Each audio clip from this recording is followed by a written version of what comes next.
Subscription کے button کو دبائیے اور ساتھ بیل آئیکن پر کلک کیجیے تاکہ آپ کو تمام ویڈیو فوراً مل سکیں۔ اس ویڈیو پسند آنے کی صورت میں اسے لائک، کمنٹ اور شیئر کرنا مت بھولیں۔ حجاج بن یوسف کی ہدایات کے مطابق محمد بن قاسم نے دیبل کے قلعے کے کچھ قریب جا کر اپنی فوج کو خیمہ زن کیا اور خیمہ گاہ کے ارد گرد ایک خندق کھدوائی جو 12 گز چوڑی اور 6 گز گہری تھی۔ حجاج نے اسے لکھا تھا کہ رات کو بیدار رہنا تاکہ دشمن بے خبری میں حملہ نہ کر دے۔ حجاج نے خاص طور پر لکھا تھا کہ جو لوگ قرآن پڑھ سکتے ہیں وہ قرآن پڑھتے رہیں اور انہیں قرآن پڑھائیں، جو نہیں پڑھ سکتے تلاوت قرآن کے علاوہ نوافل پڑھتے رہیں اور خیمہ گاہ کے ارد گرد سنتری گھومتے پھرتے رہیں۔ محمد بن قاسم نے راتوں کی عبادت کا سلسلہ شروع کر دیا۔ ہر رات خیمہ گاہ سے تلاوت قرآن کی مقدس اور مترنم آوازیں بلند ہوتی اور سندھ کی فضا میں تیرتی دور دور تک پہنچتی تھیں۔ اس کے ساتھ ہی سپاہی سے لے کر سالار تک نوافل پڑھتے تھے۔ ساری رات خیمہ گاہ مشعلوں سے روشن رہتی تھی، لیکن اصل روشنی نور خدا کی تھی جسے وہی محسوس کر سکتے تھے جو اپنے وطن سے دور بے گناہ قیدیوں کو چھڑانے کے لیے آئے تھے اور ساری دنیا کو یہ بتانے آئے تھے کیوں کر خسو خاشاک سے دب جائے مسلمان۔ اس دوران دن کے وقت دیبل کے قلعے سے 1-2 دستے باہر آتے اور مسلمانوں پر حملہ کرتے، لیکن خندق اس نے آگے نہیں آنے دیتی تھی۔ ہندوؤں کے یہ دستے تیر برساتے تھے۔ محمد بن قاسم کے لیے حکم تھا کہ وہ کوئی جوابی کارروائی نہ کرے، لیکن دشمن کے تیر اندازوں کو پیچھے ہٹانے کے لیے تیر اندازی ضروری تھی۔ حجاج کا مقصد یہ تھا کہ اپنی فوج ان چھوٹی چھوٹی جھڑپوں میں اپنی توانائی ضائع نہ کرے۔ دشمن یہ چاہتا تھا کہ مسلمانوں کو قلعے سے باہر ہی الجھا کر رکھا جائے۔ محمد بن قاسم نے یہ ساری صورتحال سمجھتے ہوئے خیمہ گاہ میں ہی رہنا بہتر سمجھا۔ آخر ایک روز بصرہ سے حجاج کا پیغام آیا کہ دیبل کو محاصرے میں لے لیا جائے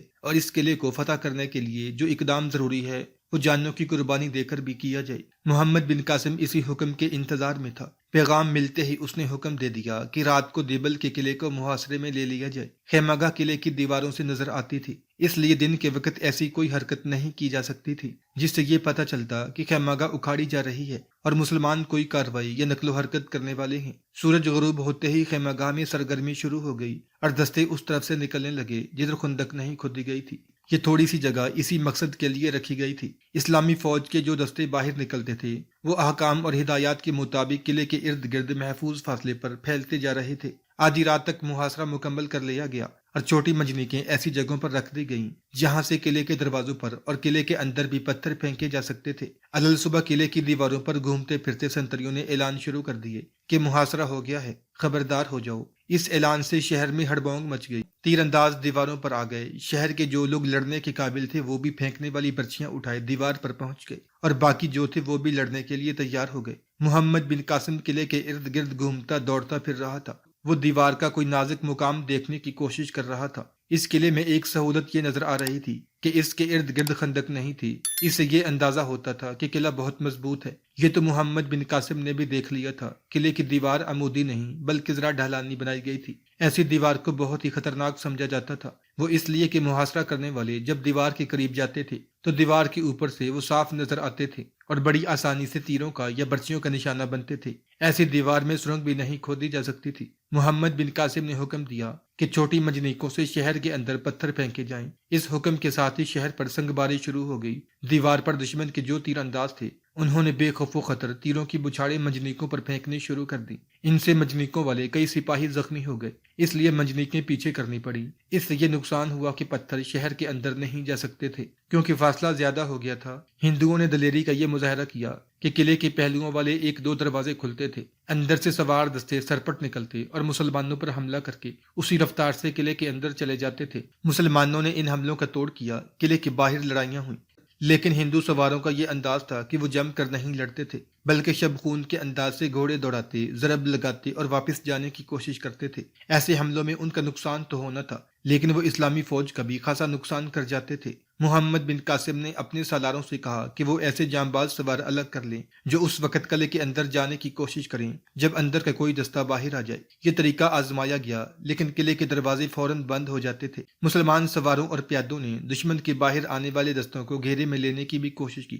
لیکن گھیرے میں لینے کے لیے دیوار کے قریب جانا پڑتا تھا اور اوپر سے ان پر تیروں کمی برسنے لگتا تھا۔ یہ خون ریزی کئی دن جاری رہی۔ رات کے وقت کچھ جانباز آگے دیوار کے قریب بھیجے گئے۔ ان کے پاس دیوار کو توڑنے اور سرنگ کھودنے کا سامان تھا لیکن وہ زخمی اور شہید ہونے کے سوا کچھ نہ کر سکے کیونکہ رات کو بھی دشمن کے سپاہی دیوار پر چوکس رہتے تھے۔ وہ اوپر سے تیر بھی چلاتے اور ان جانبازوں پر جلتی ہوئی مچھلیں بھی پھینکتے تھے۔ پھر ایک طریقہ اور آزمایا گیا۔ منجنیکوں کو آگے کیا گیا اور ان کے ساتھ بہت سے تیر انداز بھیجے گئے۔ یہ تیر انداز اپنے سامنے دیوار کے اوپر بہت تیزی سے تیر چلاتے تھے تاکہ اوپر والے تیر انداز سر نہ اٹھا سکیں اور منجنیکوں کو تیروں کا نشانہ نہ بنا سکیں۔ اس طرح منجنیکیں شہر پر پتھر پھینکتی رہیں۔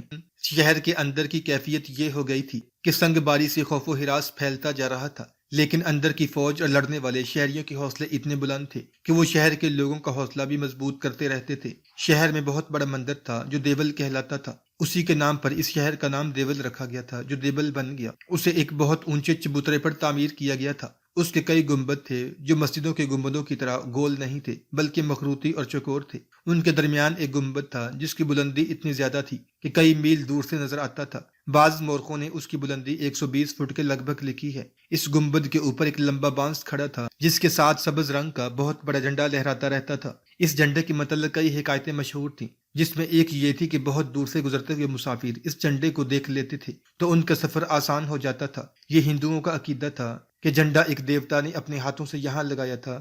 یہ بھی مشہور تھا کہ اس جھنڈے کی وجہ سے دیبل ناقابل تسخیر شہر ہے اور کوئی اسے فتح کرنے کی نیت سے آئے گا تو وہ زندہ نہیں رہے گا اور اس کی فوج تباہ ہو جائے گی۔ دو مسلمان سالار عبداللہ بن طوفان اور بدیری بن توفہ دیبل سے پرے ہی شہید ہو گئے تھے اور دونوں کی فوجوں کو بہت نقصان اٹھا کر پسپا ہونا پڑا تھا۔ اس سے ہندوؤں نے اس حقائق کو عقیدہ بنا لیا تھا کہ دیبل کو کوئی فتح نہیں کر سکتا، اور یہ بھی کہ دیبل کی حفاظت دیوتا کر رہے ہیں۔ محمد بن قاسم کو ہندوؤں کے ان عقیدوں کا علم نہ تھا، وہ اسے ایک مندر ہی سمجھ رہا تھا۔ اسلامی فوج کی یہ توقع ہزار کوشش کے باوجود پوری نہیں ہو سکتی تھی کہ دیوار کو کہیں سے توڑ لیا جائے۔ زمین سے دیوار کئی گز چوڑی تھی اور اوپر جا کر یہ تنگ ہو جاتی تھی، پھر بھی یہ اتنی چوڑی تھی کہ 3 گھوڑے پہلو ب پہلو اس پر چل سکتے تھے۔ کئی دن گزر گئے تو ہندوؤں نے دیوار پر کھڑے ہو کر مسلمانوں کا مذاق اڑانا شروع کر دیا۔ جدھر سے آئے ہو ادھر ہی چلے جاؤ۔ دیوار کے اوپر سے ایک للکار سنائی دینے لگی، اپنے پہلے 2 سالاروں کی موت، ان کی فوجوں کے انجام سے عبرت حاصل کرو، یہ دیوتاؤں کا شہر ہے، ان کے قہر سے بچو۔ یہ للکار بار بار سنائی دیتی تھی۔ مسلمان مرعوب تو نہ ہوئے، لیکن انہیں یہ خیال ضرور آیا کہ یہ قلعہ جانوں کی بہت بڑی قربانی دے کر ہی سر کیا جا سکے گا۔ رات کا وقت تھا، ڈرونا سا سکوت طاری ہو گیا تھا۔ کوئی زخمی کراہتا تھا تو سکوت میں ذرا سا ارتعاش پیدا ہوتا تھا اور رات پھر خاموش ہو جاتی تھی۔ اس دور کے رواج کے مطابق کئی عہدیدار اور سپاہی اپنے بیوی بچوں کو ساتھ لائے تھے۔ عورتیں اور بچے خیمہ گاہ میں تھے۔ عورتیں زخمیوں کی مرہم پٹی اور تیمارداری کر رہی تھیں۔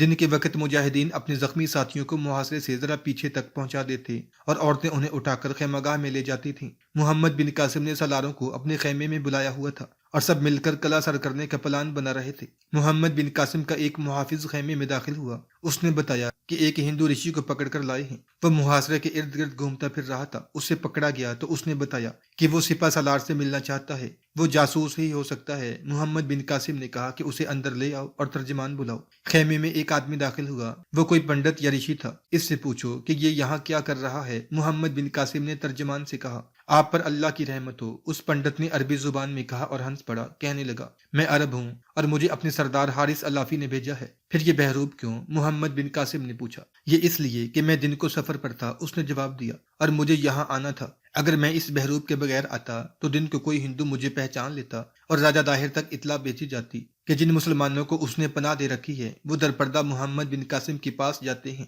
تو راجہ ہمارے لیے کوئی مشکل پیدا کر سکتا تھا۔ کوئی پیغام لائے ہو؟ ہاں سالار اعلیٰ، اس آدمی نے کہا۔ سردار علافی نے کہا ہے کہ مندر کے اوپر جو جھنڈا لہرا رہا ہے اسے گرانے کی کوئی ترکیب کریں۔ سنا ہے آپ کے پاس ایک بہت بڑی منجنیق ہے، اس کا پھینکا ہوا پتھر مندر کے بڑے گنبد تک پہنچ سکتا ہے، لیکن گنبد اتنا کچا نہیں کہ وہ 2-3 پتھروں سے ٹوٹ جائے گا۔ پتھر پھینکتے رہیں۔ وہ اٹھ کھڑا ہوا اور بولا، میں نے اپنا فرض ادا کر دیا ہے، اللہ آپ کو فتح و نصرت عطا فرمائے، مجھے جلدی جانا چاہیے۔ جھنڈا گر پڑا تو دیبل آپ کا ہے، اور وہ خیمے سے نکل گیا۔ تاریخ سندھ میں چچ نامہ کے حوالے سے لکھا گیا ہے کہ دیبل شہر سے ایک برہمن باہر آیا اور اس نے محمد بن قاسم سے کہا کہ مندر کے گنبد پر پتھر پھینکے جائیں اور جھنڈے کو گرایا جائے، اور اس قلعہ بند شہر کی فتح کا یہی راز ہے۔ اس روایت پر یقین نہیں کیا جا سکتا، سوچا بھی نہیں جا سکتا کہ قلعے کے بند دروازوں سے ایک برہمن کس طرح آ گیا۔ دوسرا یہ بھی غورطلب ہے کہ ایک برہمن نے اپنے مندر پر پتھر پھینکنے کو کیوں کہا ہوگا۔ برہمن تو مذہب کے ٹھیکیدار تھے اور وہ اپنے آپ کو مذہبی پیشوا کہلاتے تھے۔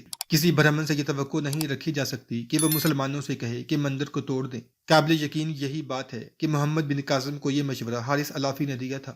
صبح ہوتے ہی محمد بن قاسم نے اپنی فوج کے ایک آدمی جعونہ سلمی کو بلایا۔ یہ شخص منجنیق سے صحیح نشانے پر پتھر پھینکنے کا ماہر تسلیم کیا جاتا تھا۔ محمد بن قاسم کے حکم پر فوراً اپنے سپہ سالار کے پاس پہنچا۔ محمد بن قاسم اسے باہر لے گیا اور مندر کے جھنڈوں کی طرف اشارہ کیا۔ جعونہ سلمہ، محمد بن قاسم نے کہا، مندر کے اوپر وہ جھنڈا دیکھ رہے ہو، اسے گرانا ہے، اور اسے گرانے کے لیے گنبد کو توڑنا ضروری ہے۔ میں یہ جانتا ہوں کہ اس گنبد کو بڑے پتھروں سے توڑا جا سکتا ہے، لیکن میں یہ نہیں جانتا کہ تم پتھر صحیح نشانے پر پھینک سکو گے یا نہیں۔ بڑی منجنیق سے پتھر پھینکنے کے لیے 500 آدمی اسے کھینچ کر پیچھے کرتے تھے۔ اس کا نام عروس تھا، اور جعونہ سلمی واحد آدمی تھا جو اتنی بڑی منجنیق سے بہت بڑا پتھر نشانے پر پھینکا کرتا تھا۔ وہ شامی تھا۔ سالار اعلیٰ کی عمر دراز ہو، جعونہ سلمی نے محمد بن قاسم سے کہا، اللہ ہم سب کا حامی و مددگار ہو، میں 3 پتھروں سے اس گنبد کو توڑ دوں گا، ایک بھی پتھر نشانے سے نہیں ہٹے گا۔ اگر تو اس گنبد کو توڑ کر جھنڈا گرا دے تو میں تجھے 10,000 درہم انعام دوں گا، محمد بن قاسم نے کہا، اور اگر میں 3 پتھروں سے گنبد نہ توڑ سکا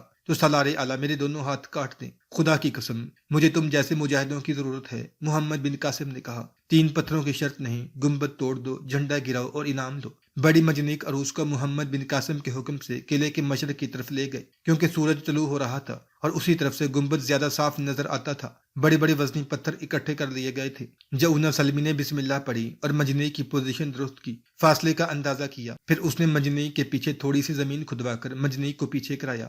پچھلا حصہ کھدی ہوئی جگہ میں اتر گیا تو منجنیق آگے سے اٹھ گئی۔ منجنیق کو اس پوزیشن میں وہ اس لیے لایا تھا کہ پتھر زیادہ اوپر اور آگے کی طرف دور تک جائیں۔ شام کے رہنے والے اس نشانہ باز کو شاید یہ اندازہ نہیں تھا کہ اس کے پھینکے ہوئے پتھر اس ملک کی تاریخ بدل ڈالیں گے اور وقت کا دھارا رخ موڑ لے گا۔ اس نے پہلا پتھر منجنیق میں رکھوایا۔ اس کے اشارے پر 500 کے لگ بھگ مجاہدین نے رسے کھینچے۔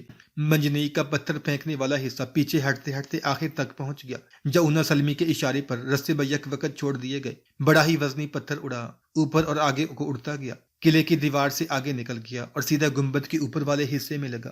دھماکہ دور دور تک سنائی دیا۔ اس کے ساتھ ہی مجاہدین نے نعرہ تکبیر بلند کیا۔ جعونہ سلمی نے دوسرا پتھر رکھوایا۔ جب یہ پتھر چھوڑا گیا تو جعونہ سلمی نے کہا، گنبد کھڑا نہیں رہ سکتا۔ پتھر نشانے پر لگا اور پتھر نیچے کو آنے کی بجائے گنبد میں ہی غائب ہو گیا، جیسے اسے گنبد نے نگل لیا ہو۔ وہاں بہت بڑا سوراخ ہو گیا، جھنڈے کا بانس جھک گیا۔ تیسرے پتھر کے لیے جعونہ سلمی نے منجنیق کی پوزیشن ذرا سی بدلی، پتھر رکھوایا، رسے کھینچے گئے، اور جب رسے چھوڑے گئے تو جعونہ سلمی نے پتھر کی اڑان دیکھ کر نعرہ لگایا، جھنڈا کھڑا نہیں رہ سکتا۔ پتھر پہلے پتھر کے بنائے گئے شگاف سے ذرا اوپر لگا۔ یہ اس مخروطی گنبد کی چوٹی تھی اور اس نے بانس کو پکڑ رکھا تھا۔ یہ حصہ اڑ گیا، یہ پتھر بھی گنبد کے اندر چلا گیا۔ بانس آہستہ آہستہ ٹیڑھا ہوا اور گنبد کے اوپر گرا، وہاں سے پھسلتا جھنڈے کو اپنے ساتھ لیتے ہوئے نیچے چلا گیا۔ محمد بن قاسم کے مجاہدین نے جو نعرہ بلند کیا وہ رات کی کڑک کی مانند تھا۔ گنبد پر پہلا پتھر لگا ہی تھا کہ شہر کے لوگ باہر نکل آئے اور مندر کی طرف اٹھ دوڑے تھے۔ دوسرا پتھر گنبد کے اندر چلا گیا اور گنبد کے پتھر بھی اندر گرے تو اندر جو پنڈت اور دوسرے لوگ عبادت میں مصروف تھے دوڑتے باہر کو آئے، اور جب جھنڈا گرا تو لوگوں میں بھگدڑ بپا ہو گئی۔ ان کے لیے یہ قیامت کی نشانی تھی۔ عورتوں نے رونا اور چلانا شروع کر دیا۔ قلعے کی فوج نے شہر کے دروازے کھول دیے اور فوج رکے ہوئے سیلاب کی طرح باہر آ گئی۔ شہر کے لوگ بھی زندگی کا آخری مارکا لڑنے کے لیے اپنی فوج کے ساتھ باہر آ گئے اور ان سب نے اسلامی فوج پر حلہ بول دیا۔ مجاہدین آمنے سامنے کی لڑائی کے لیے تیار تھے۔ ہندو پاگلوں کی طرح آئے تھے، ان کی کوئی ترتیب نہیں تھی۔ مجاہدین نے پیچھے ہٹ کر جوابی حلہ بولا تو ہندو فوج پھر قلعے کے اندر چلی گئی اور دروازے بند ہو گئے۔ محمد بن قاسم نے حکم دیا کہ تمام منجنیقوں سے شہر پر پتھر برسائے جائیں۔ دیوار کے اوپر ایک بھی سپاہی نہیں رہا تھا۔ جھنڈا گرنے سے وہ ہوش و حواس کھو بیٹھے تھے۔ مجاہدین نے دیوار پر کمندیں پھینکی اور اوپر چڑھنے لگے۔ سب سے پہلے جو مجاہد دیوار پر چڑھا اس کا نام آج تک تاریخ میں محفوظ ہے، وہ تھا سعد بن خزامہ، وہ کوفے کا رہنے والا تھا۔ دوسرا مجاہد جو دیوار پر گیا اس کا نام اجل بن عبد الملک بن قیس تھا، وہ آل جارود میں سے تھا اور بصرہ کا رہنے والا تھا۔ شہر پر پتھر گر رہے تھے، افراتفری مچی ہوئی تھی۔ مجاہدین ایک دوسرے کے پیچھے دیوار پر چڑھتے جا رہے تھے۔ کئی کمندیں پھینکی گئی تھیں، انہوں نے اندر سے دروازے کھول دیے اور محمد بن قاسم کی فوج سیلاب کی طرح دروازوں میں داخل ہوئی۔ پہلے اپنے قیدیوں کو دیکھو، محمد بن قاسم نے ایک سالار سے کہا، اگر وہ اس قلعے میں ہیں تو ہندو انہیں قتل کر دیں گے۔ دیبل کی گلیوں میں خون بہنے لگا، کسی پر رحم نہ کرو۔ محمد بن قاسم بڑی بلند آواز سے کہہ رہا تھا، یہ لوگ رحم کے قابل نہیں۔ شہر کے لوگوں نے اور سپاہیوں نے اسلامی فوج کو بہت تانے دیے تھے، دیوار کے اوپر سے ان کا مذاق اڑایا تھا۔ اب وہ مجاہدین کی للکار سن رہے تھے، بلاؤ اپنے دیوتاؤں کو تمہیں بچائیں، اپنے بتوں سے مدد مانگو۔ کہاں ہے تمہارا دیوتا؟ کہاں ہے دیوتاؤں کا قہر؟ محمد بن قاسم اپنے محافظ دستے کے ساتھ قید خانے کی طرف جا رہا تھا۔ محافظوں نے قلعے کے ایک آدمی کو رہبر کے طور پر ساتھ لے لیا تھا۔ رہبر کا گھوڑا ان کے آگے آگے جا رہا تھا۔ عرب کی فوج شہر میں پھیل گئی۔ ایک مکان سے 3 عربی سپاہی نکلے۔ وہ 2 جوان عورتوں کو گھسیٹ کر باہر لا رہے تھے۔ 2 مقامی آدمی اندر سے نکلے اور عربی سپاہیوں کے آگے آ کر 2 زانو بیٹھ گئے۔ انہوں نے ہاتھ جوڑ کر سپاہیوں سے التجا کی کہ وہ ان عورتوں کو نہ لے جائیں۔ ایک سپاہی نے تلوار نکالی اور وار کرنے کو اوپر اٹھائی۔ رک جاؤ، اس مسلمان سپاہی کو للکار سنائی دی، تلوار نیچے کر لے۔ اس نے تلوار نیچے کر کے ادھر دیکھا۔ اس کا سالار محمد بن قاسم آ رہا تھا۔ اس نے اسے للکارا تھا۔ محمد بن قاسم نے ان سپاہیوں کے قریب جا کر گھوڑا روکا۔ کہ تم دونوں عرب ہو؟ ہاں سالار، ایک نے تعظیم سے کہا ہم عرب ہیں۔ کہ تم مسلمان نہیں ہو؟ الحمدللہ سالار عرب، دوسرے نے کہا ہم مسلمان ہیں۔ کہ تمہارے خون میں فارسیوں کے خون کی ملاوٹ ہے یا رومیوں کے خون کی؟ محمد بن قاسم نے کہا خدا کی قسم، میرے اللہ کے رسول صلی اللہ علیہ وسلم نے نہتوں پر ہاتھ نہیں اٹھایا تھا۔ وہ گرج کر بولا چھوڑ دو انہیں۔ محمد بن قاسم نے عورتوں اور ان کے آدمیوں کو اشارہ کیا کہ وہ اندر چلی جائیں، اور وہ اپنے قاصدوں سے مخاطب ہوا جو اس کے ساتھ تھے، سارے شہر میں گھوم جاؤ۔ محمد بن قاسم نے کہا اور اعلان کرتے جاؤ کہ صرف فوج کے آدمیوں کو پکڑو، شہر کے لوگوں، ان کی عورتوں اور بچوں پر ہاتھ اٹھانے والے کی سزا موت ہوگی۔